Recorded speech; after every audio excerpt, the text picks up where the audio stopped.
कहानी ऐना नामी एक ज़हीन एआई इंजीनियर से शुरू होती है जो अपने 6 साला बेटे सेविंग के साथ एक बुलंद वाला अपार्टमेंट में रहती है। एक सुबह अचानक सब कुछ बदल जाता है। ऐना हैरान रह जाती है जब वो देखती है कि उसके अपार्टमेंट के फर्श पर पानी जमा होना शुरू हो गया है। खिड़की की तरफ देखती है तो उसके होश उड़ जाते हैं। समंदर का पानी खिड़कियों से तेजी के साथ अंदर दाखिल हो रहा होता है, हालांकि वो इमारत की तीसरी मंजिल पर रहती है। इसी दौरान उसका छोटा बेटा सेविंग मासूमियत से स्विमिंग जाने की जिद करता है। अचानक ऐना के फोन पर एक हंगामी कॉल आती है। दूसरी तरफ मौजूद शख्स घबराए हुए अपने लहजे में उसे फौरन इमारत खाली करने का हुक्म देता है। वो कहता है कि अगर आप अपने साथ कोई सामान ले जाने का सोच रही हैं तो बराए करम सब कुछ वहीं छोड़ दें और फौरन निकल जाएं। आपके पास वक्त बहुत कम है। ये सुनते ही ऐना एक लम्हा भी जाया नहीं करती। वो सिर्फ अपने बेटे की जरूरी दवाएं उठाती है और उसे आवाज देती है, मगर सेविंग कहीं दिखाई नहीं देता। ऐना अच्छी तरह जानती थी कि जब भी वो डांट खाता है या खौफजदा होता है तो जाकर अलमारी के अंदर छुप जाता है। वो फौरन अलमारी खोलती है, उसे प्यार से बाहर निकालती है और गले लगाती है और दोनों जल्दी से अपार्टमेंट से बाहर निकलते हैं। जैसे ही वो बाहर आते हैं उनके सामने तबाही का एक ऐसा मंजर होता है जिसे देखकर हर कोई लरज उठे। चारों तरफ सिर्फ पानी ही पानी था। ऐसा लग रहा था जैसे समंदर किसी खौफनाक उफरियत की सूरत अख्तियार कर चुका और अपने रास्ते में आने वाली हर चीज को निगल जाना चाहता हो। सैकड़ों लोग अपनी जान बचाने के लिए चीख रहे थे, भाग रहे थे, एक दूसरे को धिक्के दे रहे थे। इतने खतरनाक हालात में भी ऐना हिम्मत नहीं हारती। वो फौरन सेविंग को अपने कंधों पर उठाती और सीढ़ियों की तरफ दौड़ पड़ती है ताकि किसी इमारत की ऊपर की मंजिल तक पहुंच सके, लेकिन किस्मत को कुछ और ही मंजूर था। इससे पहले कि वो महफूज मुकाम तक पहुंचती, एक बड़ा सुनामी पूरी ताकत के साथ इमारत से टकराता है। चंद लम्हों के लिए कई मंजिलें पानी में डूब जाती हैं और ऐना अपने बेटे समेत तेज लहरों की जद में आ जाती है। पानी के अंदर भी ऐना हार नहीं मानती। वो बेबसी के आलम में अपने बेटे को तलाश करने लगती है। काफी देर के बाद आखिरकार उसे सेविंग मिल जाता है, लेकिन तब तक वो बेहोश हो चुका था। खुशकिस्मती से चंद ही लम्हों के बाद एक रेस्क्यू टीम वहां पहुंच जाती है और माँ और बेटे दोनों को मौत के मुंह से निकाल लेती है। होश में आने के बाद ऐना को मालूम होता है कि जिस पानी ने पूरे शहर को अपनी लपेट में ले लिया वो आम सैलाब नहीं, समंदर की खौफनाक सुनामी है। इसी दौरान एक शख्स जिसका नाम हीजू होता है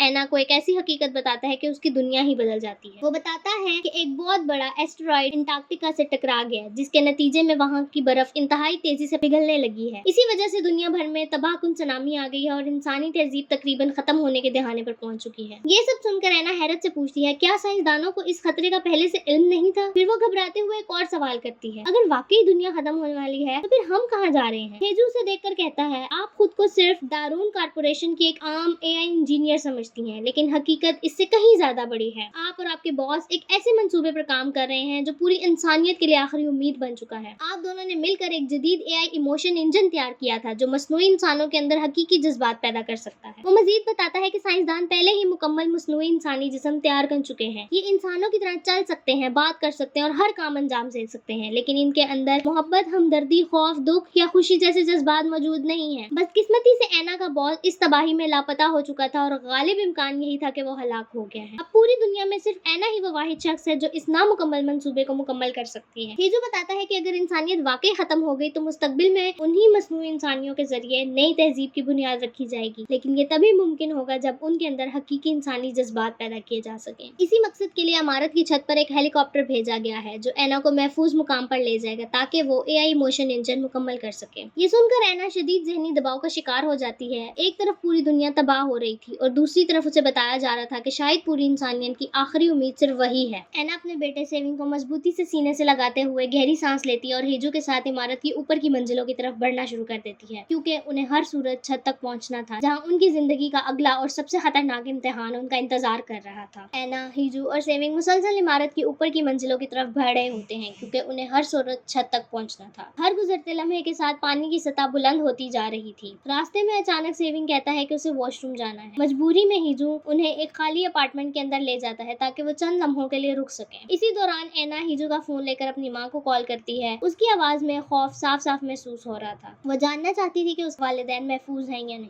माँ के ये अल्फाज सुनकर ऐना की आंखों में आंसू आ जाते हैं। वो जानती थी कि शायद ये उनकी आखिरी गुफ्तगू, लेकिन वो अपने जज्बात पर काबू पाती है और दोबारा सफर शुरू कर देती है। जैसे ही वो अपार्टमेंट से बाहर निकलते हैं उनके सामने तबाही का एक और खौफनाक मंजर होता है। एक तरफ बेरहम समंदर की लहरें हर चीज अपने अंदर समो रही थी, जबकि दूसरी तरफ गैस लीक होने की वजह से जोरदार धमाके मुसलसल इमारत को हिला रहे थे। हर तरफ चीखों की पुकार, आग, पानी और मौत का राज। ऐसा महसूस हो रहा था जैसे कयामत बर्पा हो चुकी है। क्योंकि सीढ़ियों का रास्ता मुकम्मल तौर पर बंद हो चुका था, इसलिए हीजू एक खतरनाक फैसला करता है। वो कहता है, हमें बालकनियों के रास्ते ऊपर जाना होगा, वरना हम वक्त पर छत तक नहीं पहुंच सकेंगे। ऊपर पहुंचकर हीजू ऐना से कहता है, सेविंग को मेरी तरफ बढ़ाओ और मैं उसे ऊपर खींच लेता हूँ। लेकिन खौफजदा सेविंग अपनी माँ का हाथ छोड़ने के लिए तैयार नहीं होता। ऐना उसे दिलासा देती और बड़ी मुश्किल से उसे हीजू तक पहुंचा देती है, मगर जैसे ही वो खुद को ऊपर चढ़ाने की कोशिश करती है उसका पाँव फिसल जाता है और वो सीधी नीचे गहरे पानी में जा गिरती है। चंद लम्हों के लिए ऐसा लगता है जैसे मौत अब यकीनी है। वो पूरी ताकत से तैरते हुए दोबारा एक मंजिल तक पहुंच जाती है और ऊपर जाने का रास्ता तलाश। इसी दौरान उसे लिफ्ट के अंदर एक छोटे बच्चे की आवाज सुनाई देती है। वो अपनी भरपूर कोशिश करती है और किसी तरह लिफ्ट का दरवाजा खोलकर उसे बाहर निकाल ले,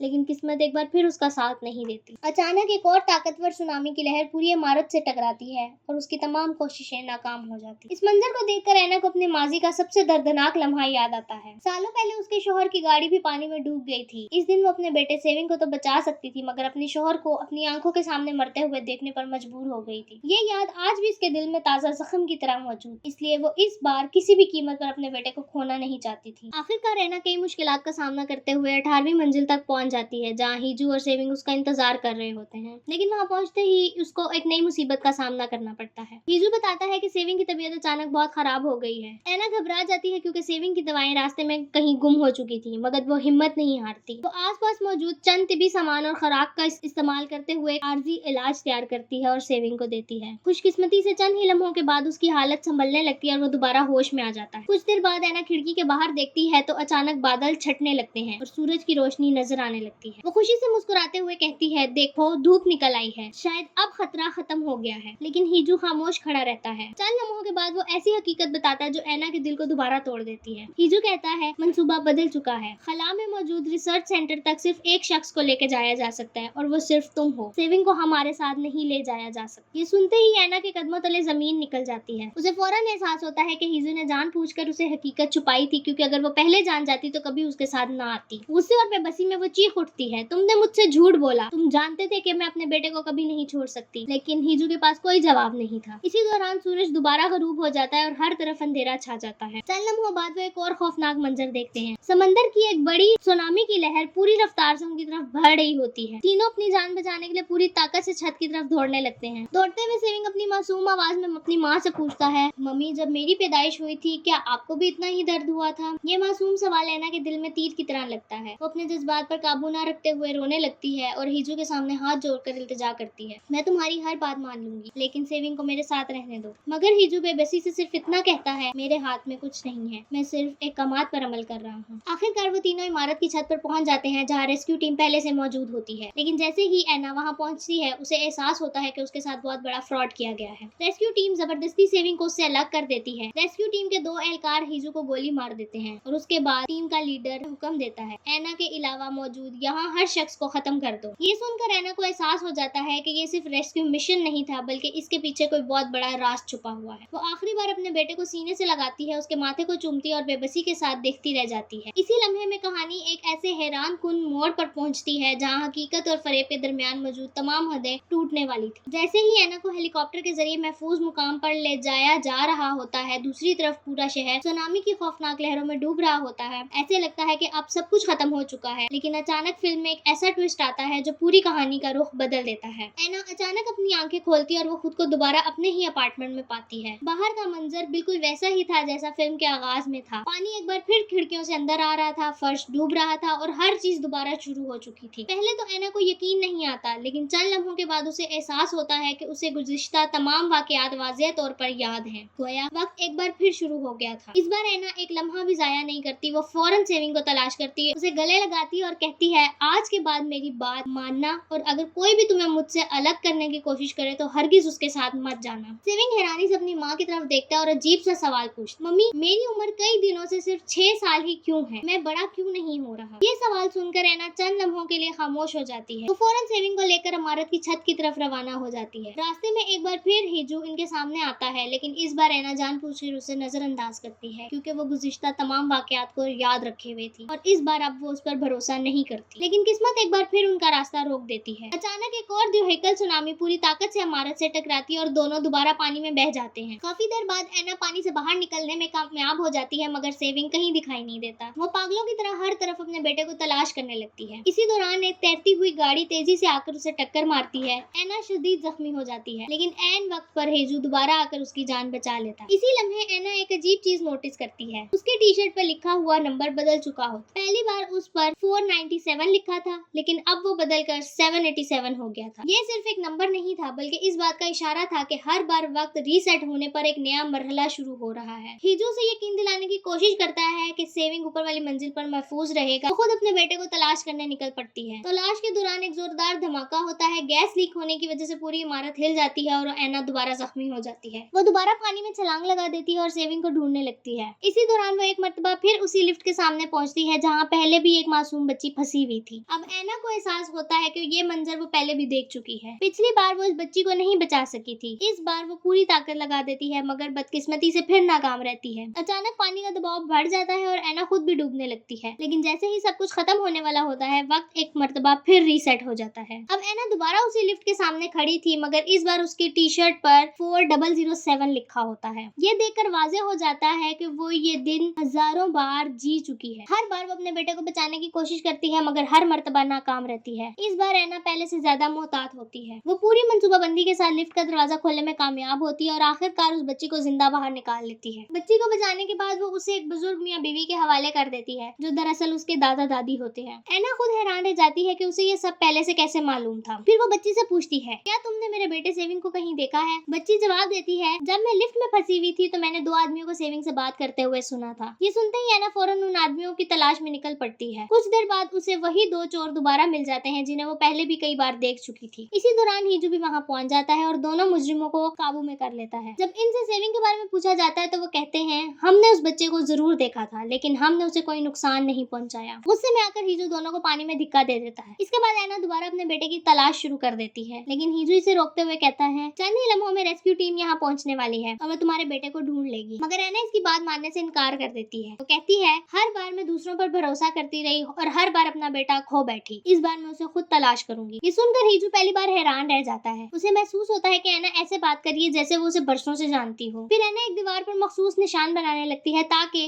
अगर वो इस बार रीसेट हो जाए तो वो उन्हीं निशानात की मदद से अपना रास्ता दोबारा तलाश कर सके। इस बार उसकी टी शर्ट पर 7793 लिखा हुआ था। जब वो ऊपर वाली मंजिल पर पहुंचती है तो देखती है कि हामला औरत ने अभी अभी अपने बच्चे को जन्म दिया है। एना फौरन अपना कोट उतारकर उस औरत को उड़ा देती है। वहाँ से जाते हुए वो उस औरत को अपने शोहर से कहते हुए सुनती है, मैंने ख्वाब में देखा था कि पूरा शहर सुनामी में बह गया था लेकिन हम बच गए थे। ये बात सुनते ही एना को अचानक एक और बात याद आती है। इसी सुबह सेविंग ने भी उसे बताया था कि उसने एक अजीब ख्वाब देखा है। इसने उस ख्वाब की तस्वीरें अपने टैबलेट पर बनाई थी और वो तमाम तस्वीरें एना के फोन पर भेज दी थी। एना अपना फोन खोलकर वो तस्वीरें देखती है। सेविंग ने एक ही तस्वीर बार बार बनाई हुई थी, गोया वो भी इन तमाम रीसेट होने वाले वाकयात को किसी न किसी तरह याद रखे हुए था। इसी लम्हे एना को एहसास होने लगता है कि इस पूरी तबाही, टाइम लूप और बार बार होने वाले रीसेट के पीछे कोई बहुत बड़ा राज छुपा हुआ है। डारोन रिसर्च सेंटर कई सालों से एक इंतहाई खुफिया मंसूबे पर काम कर रहा था। इस मंसूबे का मकसद ऐसे मसनूई इंसानी जिस्म बनाना था जो आम इंसानों की तरह जिंदगी गुजार सके, लेकिन इनके अंदर एक बहुत बड़ी कमी थी, वो मोहब्बत नहीं कर सकते। इस कमी को पूरा करने के लिए एना और उसके बॉस ने AI इमोशन इंजन पर काम शुरू किया था। उसका मानना था कि हकीकी जज्बात सिर्फ प्रोग्रामिंग से पैदा नहीं किए जा सकते बल्कि उन्हें महसूस करने के लिए मोहब्बत, जिम्मेदारी, कुर्बानी और रिश्तों का तजर्बा जरूरी होता है। इस नजरिए को आजमाने के लिए साइंसदानों ने एक खसूसी तजर्बा शुरू किया। इस तजर्बे में 2 मसनूई इंसान तैयार किए गए। इनमें से एक था सेविंग। यही फिल्म का सबसे बड़ा इंकशाफ सामने आता है। सेविंग दरअसल एक आम इंसान नहीं था बल्कि एक इंतहाई जदीद मसनूई इंसान था और इससे भी ज्यादा हैरान कुन हकीकत ये थी कि एना उसकी हकीकी माँ भी नहीं थी। उसे सिर्फ एक तजर्बे के तहत सेविंग की परवरिश की जिम्मेदारी दी गई थी ताकि साइंसदान ये जान सके कि एक मसनूई बच्चा हकीकी माँ की मोहब्बत, तरबियत और जज्बात से सीख सकता है या नहीं। शुरू में एना भी सेविंग को सिर्फ एक तजर्बा समझती थी। अपने शौहर की मौत के बाद वो इस मंसूबे को खत्म करना चाहती थी क्योंकि उसे डर लगता था कि इस तहकीक की वजह से उसने अपनी खुशहाल जिंदगी खो दी है। असल मंसूबा सिर्फ इतना ही था कि एक मखसूस मुद्दत तक एना और सेविंग के ताल्लुकात का मुशाहिदा किया जाए और फिर इस मालूमात की मदद से मसनूई इंसानों के अंदर हकीकी जज्बात पैदा किए जाए, लेकिन किस्मत ने उन्हें ये मौका नहीं दिया। इसी दौरान साइंसदानों को मालूम हुआ